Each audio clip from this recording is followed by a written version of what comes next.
Genesis, Kabanata 29. Nagpatuloy si Jacob sa kanyang paglalakbay hanggang sa dumating siya sa lupain ng mga taga-silangan. May nakita siyang isang balon ng tubig sa kaparangan. Sa paligid nito'y may 3 kawan ng mga tupang nagpapahinga, sapagkat doon pinapainom ang mga ito. Ang balon ay may takip na malaking bato, at binubuksan lamang ito kapag papainumin na ang mga tinipong kawan. Matapos painumin ang mga ito, muli nilang tinatakpan ang balon.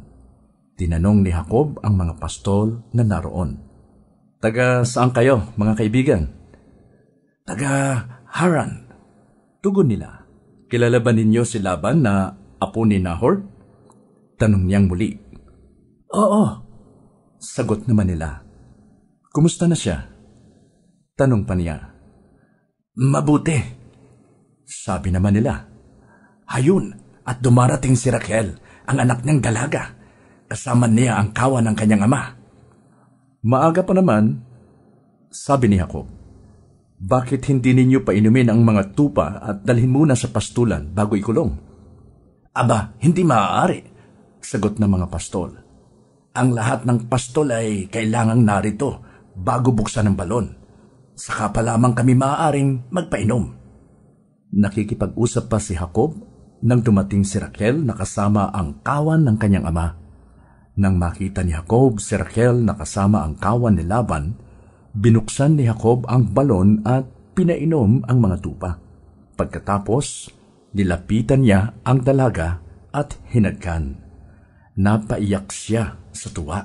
Sinabi niya, "Ako'y pamangkin ng iyong ama, anak ng iyong tiya Rebecca." Patakbong umuwi si Raquel at ibinalita ito sa ama. Sinalubong naman agad ni Laban ang kanyang pamangkin.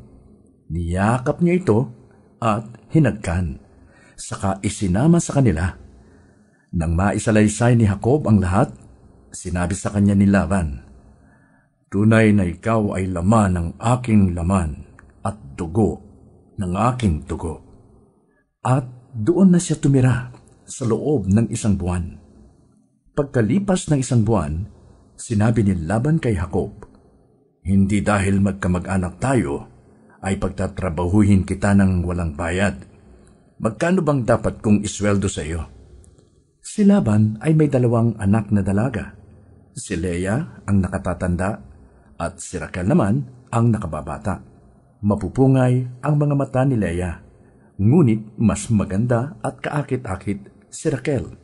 Nabighani si Jacob kay Raquel, kaya tang sabi niya kay Laban, "Paglilingkuran ko kayo ng 7 taon para kay Raquel." Sinabi ni Laban, "Mas gusto ko ngang ikaw ang mapangasawa niya kaysa iba. Sige, dumito ka na." 7 taong naglingkod si Jacob upang mapasa kanya si Raquel. Ngunit iyon ay parang katumbas lamang ng ilang araw dahil sa laki ng kanyang pag-ibig dito. Sinabi ni Jacob kay Laban, "Dumating na po ang panahong dapat kaming makasal ng inyong anak." Naghanda ng malaki si Laban at inanyayahan ang lahat ng taga-roon. Ngunit ng gabing iyon, hindi alam ni Jacob na ang pinasiping sa kanya ay si Leah sa halip na si Raquel.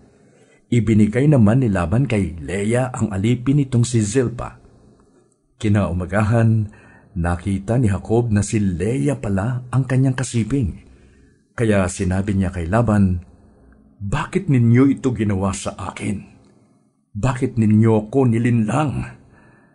Naglingkod ako sa inyo para kay Raquel, hindi po ba?"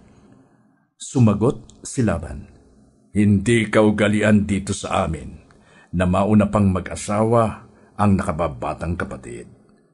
Patapusin mo muna ang 1 linggong pagdiriwang na ito at pagkatapos ay ibibigay ko sa iyo si Raquel kung maglilingkod ka sa akin ng 7 taon pa." Sumang-ayon naman si Jacob, at nang matapos ang pagdiriwang, ibinigay nga sa kanya ni Laban si Raquel bilang asawa. Ibinigay rin ni Laban kay Raquel ang alipin nitong si Bilha. Sa wakas, naangkin ni Jacob si Raquel.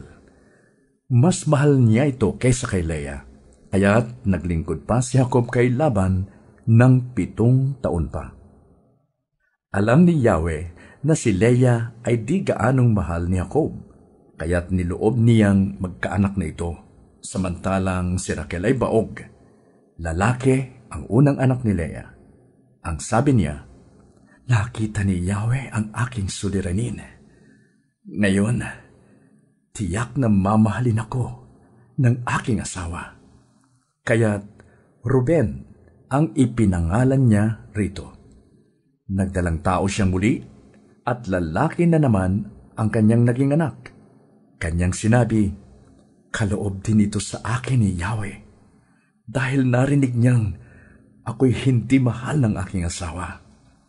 Kaya tinawag naman niya itong Simeon. Muling nagdalang tao si Leah at lalaki uli ang naging anak.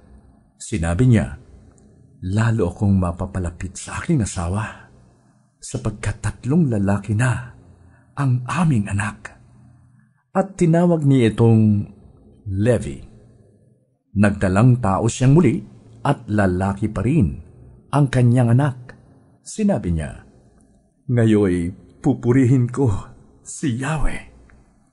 Kaya't tinawag niya itong Huda. Pagkatapos nooy, hindi na siya nagkaanak.